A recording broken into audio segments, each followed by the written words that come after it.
Throughout the hallowed history of Chinese culture, the treasures of the study have long held a place of honor. Generations of artisans made these wonderful and striking works with high-quality materials, great adroitness, and superior craftsmanship to create treasures that would both bring about new works of art while being works of art in and of themselves. Well, there's a famous Chinese saying that goes, to do a good job, one must first sharpen one's tools. And I really need to sharpen my tools. To get ink from its traditional stick form, an inkstone is required. As the name suggests, most inkstones are made of stone. The stone used must be of relatively fine whetstone material to make grinding the ink easier, while not harming the bristles of the brush pen. Inkstones are very durable items. In ancient times, literati would have poems or their names engraved on their inkstones to be passed on to future generations as a decorative artifact and keepsake. Inkstones or ink slabs can be classified into three categories: duan, shi, and tao. 一般我们现在市面上卖的就是这种便宜的砚，叫歙砚，这是学生砚，几十块钱。端州的这种端砚呢，就是现在这一个，例如这个就是新的这种叫坑仔砚。 Features common to all three ink slabs are the stone's hardness and fineness. Although the stone is hard and fine, it is not dry or slippery. 如果以画墨快慢来定呢，是歙砚比较好，因为歙砚相对来说纹理要粗松一些，端砚会比较细嫩，然后端砚的食品最丰富。端砚是老坑，就是说它的岩石状态是在水里浸泡的，所以它的实质是最细嫩幼滑。 Using a hard, smooth stone, liquid ink can be produced easily by rubbing the ink stick against the stone.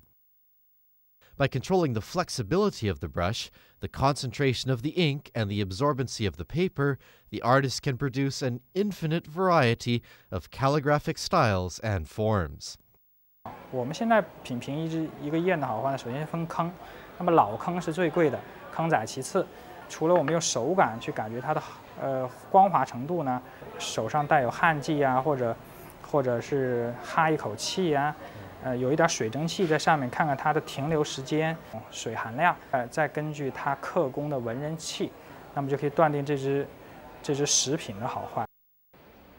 Well, as Westerners, when we think of paper, we usually either think of printer paper or wrapping paper, or generally the A4 variety that we use at work and school. However, for Chinese, paper has long been an art form. Even at the beginning of the culture, historians have trouble telling exactly when Chinese invented paper because they keep finding so many different types of paper in old Chinese tombs. Paper, one of China's great contributions to human progress, was invented by a citizen of the Eastern Han Dynasty. While paper comes in many varieties, Xuan paper, produced in the Jing prefecture of Xuanzhou, today's Anhui province, is considered the best for Chinese calligraphy. The paper is soft and fine-textured, suitable for conveying the artistic expression of both Chinese calligraphy and painting. With a good tensile strength and moth-proof quality, the paper can be preserved for a long time. Wow. Dragons, flowers, more dragons. How do I choose from all of this? There's so many choices, so much paper. 如果是初学毛笔字的纸呢，就是用棉料纸。那我们画画用的呢，就是特净纸。那么它因为特净的弹皮超过80%以后呢，它的墨能分5色，那有一种很好的墨韵。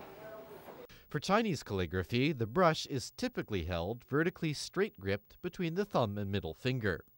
The index finger lightly touches the upper part of the shaft of the brush, while the ring and little fingers tuck under the bottom of the shaft. The palm is hollow, and you should be able to hold an egg in there. This method, although difficult to hold correctly for the beginner, allows greater freedom of movement, control, and execution of strokes. Strokes are used to form Chinese characters. A horizontal stroke is written from the left to right, and a vertical stroke is written from the top to bottom. Some of the single strokes also have more complicated forms. Chinese dictionaries have indexes of radicals, under which Chinese words are listed. Many radicals are Chinese characters, but some of them are merely components of characters with meanings. It's not easy with this brush. Study. 写字尽量要写慢一点。慢一点。不要这样跳动的写。你是这样跳动的写，我们是要这样慢慢的送过来，这样子。然后呢，笔画要连贯，像你看，像这个，它是应该这样写。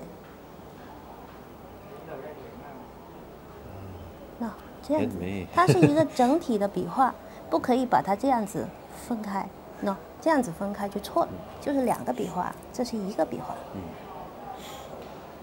然后呢，这个字的大小要控制它的均匀，每一个都是这么大，不要这么开头这么大，然后后面这么小，这样就不好看。